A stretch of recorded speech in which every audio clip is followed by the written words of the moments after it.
Taurus, thank you for joining me. This is your January 2018 astrology forecast. So happy new year. This is for all you Taurus rising, sun sign and moon sign. So we start this new year off with a full moon in Cancer in your third house. And full moons are about combinations, they are completions, and there's a sense of kind of fulfillment that comes with full moons as well. And for me this says, that full moon in your third house of neighbours, siblings, local community, that kind of thing. You might have had an experience at the beginning of this year which was on some level really emotionally fulfilling. It could have been about realising what your friends and your close community, your close network around you, your neighbourhood, what they mean to you. You might have had a really lovely, fulfilling experience with them. For instance, maybe you celebrated New Year's Eve with them and you just kind of realise, wow, I'm so close to these people and I care about them so much. So that could have been a really nice culmination. And that could have been how this full moon played out for you. Otherwise, you could find that conversations that you have are likely to be, and the thoughts that you're having are likely to be more, have a very emotional tone to them. You might want to really express yourself to those around you from a real place of being able to be vulnerable and open with people. So it's quite a beautiful energy. This energy is essentially asking us all to nurture ourselves and to get in touch with our own inner needs and to really kind of turn into our emotional self and give it some love, and not neglect it. So that's how this kind of new year starts off. And then we've got a lot of energy happening in your ninth house, which I will talk about. But first of all, you've had Mars in Scorpio now for a little while, and this has brought a lot of energy to your seventh house, your house of one-to-one relationships. So in terms of romance, in terms of even business partnerships, anyone who you have a one-to-one relationship with, you might have been experiencing certain conflicts and but yet at the same time a drive to want to kind of resolve those conflicts and get to the bottom of those conflicts, because after all your seventh house is ruled by Scorpio, which is about digging deep. So there is a certain amount of, there's definitely energy going on here in the seventh house, and there's a lot of learning going on here. And on the 7th we've got Mars conjunct Jupiter in your 7th house. So this speaks to me of, this is kind of to me a little bit of breakthrough energy, perhaps where you were struggling to understand someone or you're butting heads with someone, suddenly something happens where you kind of get the bigger picture and you understand why this person's in your life and what they're showing you. Or perhaps it could even be that you've been pushing to meet someone, maybe you're single, you've been wanting to meet people, you've been putting a lot of energy out there, not getting very much back, and then suddenly someone very unexpected, or maybe foreign, maybe a little bit older, maybe some sort of a teacher of some sort comes into your life. Could be something like that. But there's something here that involves an element of learning and expansion in your 7th house. Something is being expanded, something is being shown to you, and it's to do with the dynamics of your relationships, of your one-to-one relationships. Right, so also we've got, like I said, we've got so much energy happening in your 9th house, which is ruled by Capricorn, and you're taking issues of freedom and the broader picture quite seriously, I feel. On the 11th, Mercury, which has been in Sagittarius, so Mercury's been in that 8th house of yours, and so whilst it's been there, your mind has been more concerned with the deeper aspects of life. You haven't maybe been in the mood for small talk. You've been wanting to connect and talk about more profound things, maybe things a little bit more taboo or mysterious, but you haven't really been in the mood for small talk. You've been more interested in the intricacies and the nuances and the subtleties of what goes on behind everything. And so now then, on the 11th it moves into Capricorn, so now this is shining a light. The Sun's there, Pluto is there, we've got Venus there, we've got Saturn there, and it's just shining this light on expansion and freedom of movement, and you're interested now in the bigger picture. you're interested in looking at things from a bigger perspective, it could really serve you to look at your life and where it is you want to go. If you're not sure, if you're not in your dream job or dream situation or dream relationship or living in the place you want to live in, I mean, how many of us are? But if there are things that to you feel as if they are unfulfilled, this could be the perfect time to just look at your life from different angles. Take a higher perspective, because you should be able to see quite clearly and soberly now, you know, and take many different views of your life and come at it from different angles. And this will be really great in terms of helping you to reorient your life's direction and your life's purpose. I mean, are you thinking you want to travel? Are you thinking you want to change residences? Do you feel the need for more? I get the impression, Taurus, that you do. I get the impression that you feel the need for more, because your ninth house is lit up, and the ninth house is about expansion. It's about learning. It's about higher knowledge. It's about freedom of movement. It's about foreign countries and foreign travel. It's the higher mind. It's literature. It's law. I feel like you want more on some level. Maybe you don't know what that is yet, but you will get clearer on it. And you're likely to be quite open now, and people are going to be drawn to you because Venus is there, the Sun is there, Mercury is there. People are going to be drawn to you. You've got a very open energy that is very, it's just very open, it's very easy, you know, and you're likely to attract a lot of different types of people, and they're finding it easy to be around you.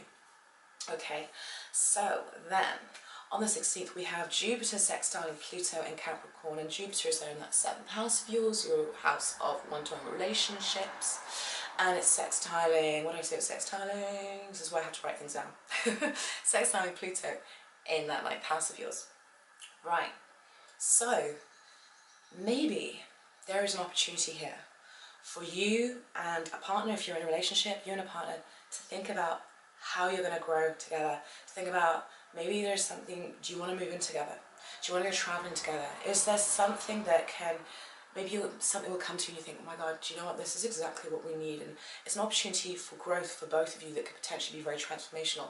If you're not in a partnership, I mean, and also, can I just say, this can also come through business as well. It could even come through a friend. This is one-to-one relationships, not always just romance. Also, if you're single, you know, there could be somebody who provides you with an opportunity for expansion, for a chance to travel, or shakes up, gives you an opportunity that will shake up your world. Sorry about that, Taurus, my memory card was full, so I just had to delete some stuff and pick up again.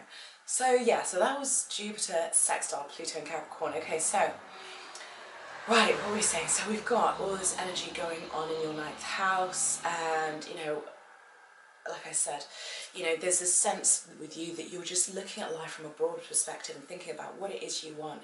And there's a new moon that happens on the 17th, and new moons are all about sowing the seeds of intention for what we want. And in this area of your life, I mean, the 9th house is about travel, it's about expansion, it's about exploration and all of these things, and higher learning, and it's the bigger picture.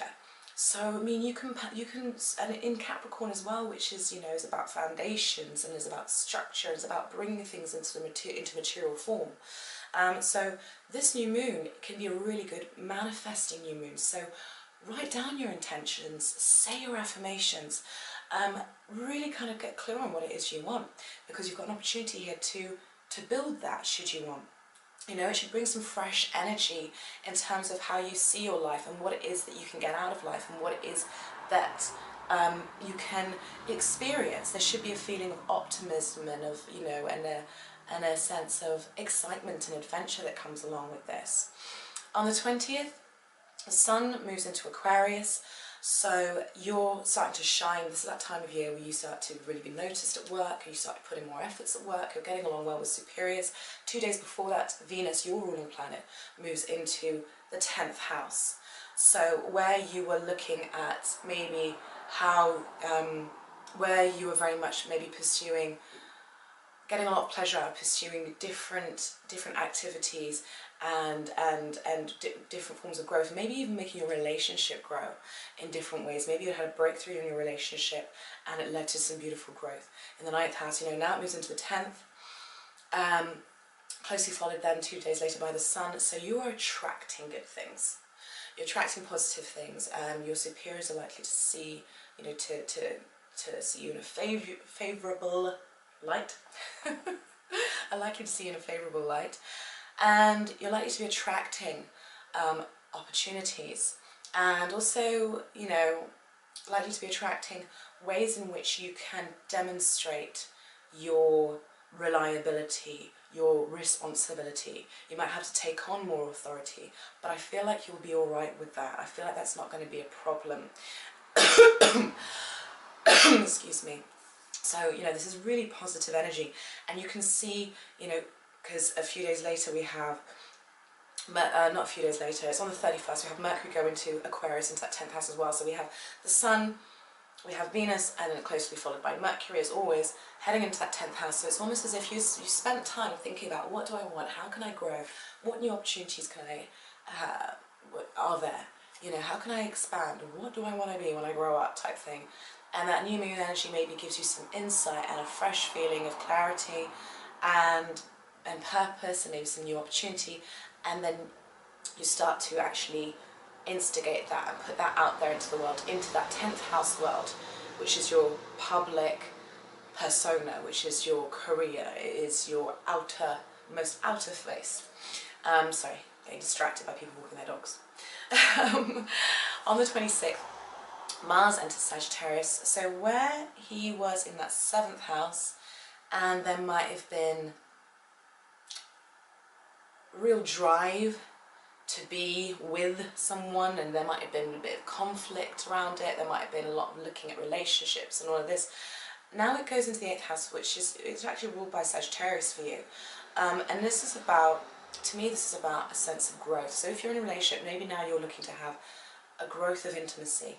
You're looking to really, maybe you're looking to share resources, maybe you're looking to share property, maybe you're looking to take that next step and deepen the commitment, because the 8th house is where we start to deepen the commitment, we start to share our resources. It's all well and good being in the 7th house, but the 8th house is when it gets real, you know. So on a relationship sense, you know, that's what could be happening now. For those of you who are single, this can be a case of maybe looking more into feeling the need to explore yourself on in a kind of, how can I put it, feeling the need to kind of just explore yourself through different modalities. So whether that's that you know, you'd like to explore yourself through learning about astrology or anything to do with the occult, or even sexuality, you know, there's a feeling of like wanting to explore, wanting to expand, but yet go deep as well. And that's what I get with this. And there's also, you know, this is a house that rules taxes, it rules death and rebirth, it rules taboo things, you know, and so these are things that may come to light. These are things you may have to give your energy to. I mean, we're coming up to that time of year soon where we're going to have to do our taxes. It's a horrible job, but it might be that you'll start to, you know, you're thinking, okay, let me get organised and let me start doing my taxes. Let me start sorting out my paperwork and my financial stuff, you know, so that's another possibility. Very exciting. On the 31st, like I said earlier, Mercury enters Aquarius. It goes into that 10th house of yours, and you're thinking, and your focus is on that 10th house, it's on what you're doing in the world. You're likely to be being received very well by other people, especially with Venus, your ruling planet, and the Sun there. But we've got this full moon that's really interesting, and it's a full moon in Leo, and it's a total lunar eclipse, and that's in your 4th house. And I see this expressing itself in a number of ways. So on one hand, this full moon could literally just be a case of you emotionally leaving behind something that blocked you or stopped you from feeling like you were able to be yourself. Because I see the 4th and 10th house very much as pillar houses. They are angular houses, and they're very much to me like a pillar house. And when we have our 4th and 10th houses when they are quite strongly supported and there's a lot of positive aspects going on there. We tend to feel as if, you know, one of the pillars of our lives, one of the main pillars of our lives is strong and firm, and we feel more confident. We feel better about who we are. We feel more secure in this life.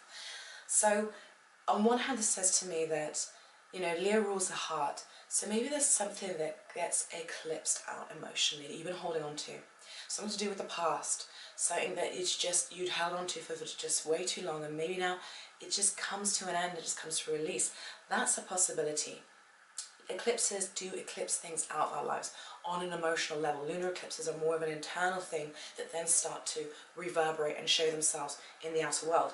Now, another possibility of this, which is what I'm feeling for some of you, is that this, because the fourth house rules home, family, our private life, nurturing, the past, the mother, these, you know, all these kinds of things. Some argue that's the father, but I think more it's the mother. But anyway, you know, it's the house that Cancer naturally rules.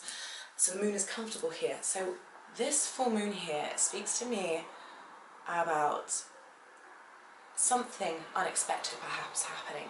And I'm not saying it's good or bad, but something unexpected arising to do with home and family. Now, it could be a change of residence. It could be that suddenly, if very suddenly you just go, oh, you know what, we need to move, like this isn't suitable, whatever.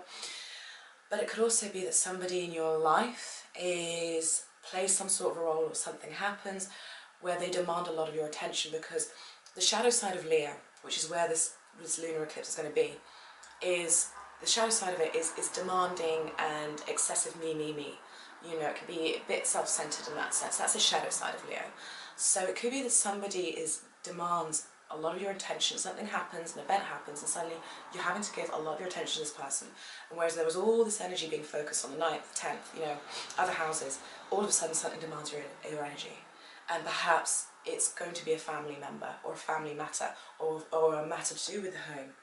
So that's one other way it can play out. Another one could be, a more positive one I suppose, would be, you know, because it's in Leo, this Leo rules the heart. Perhaps you suddenly decide, you know what, it's time for me to stop living the bachelor lifestyle and move in with the person who I love. You know, and so maybe it becomes, maybe there's a change that happens there. Maybe it's a willingness to deepen a commitment and to leave behind an old emotional way of living and being, and to deepen a commitment to somebody who you love. This has to do with the heart, it has to do with self-expression, it has to do with joy. So if you're not feeling happy where you live, if you're not feeling good about where you live, if it doesn't feel comfortable and like you can really express yourself and be yourself, then it might be that you just come to that realization and you start putting it into the works. You know, it might not happen overnight, but you might start thinking, okay, you know what, I need to make changes so that home is really home for me. So this is a powerful month. This is going to be, by the way, it's the second full moon we are having in January. So that's technically a blue moon, a bull moon. How funny, I was going to say a bull moon. And you're Taurus, the bull. It's a bull moon. But technically it's a blue moon. So, you know, this is so much lunar energy this month. And we're having to traverse these watery kind of energies. There's a lot of earth going on as well. There's a lot of positive sextiles this month.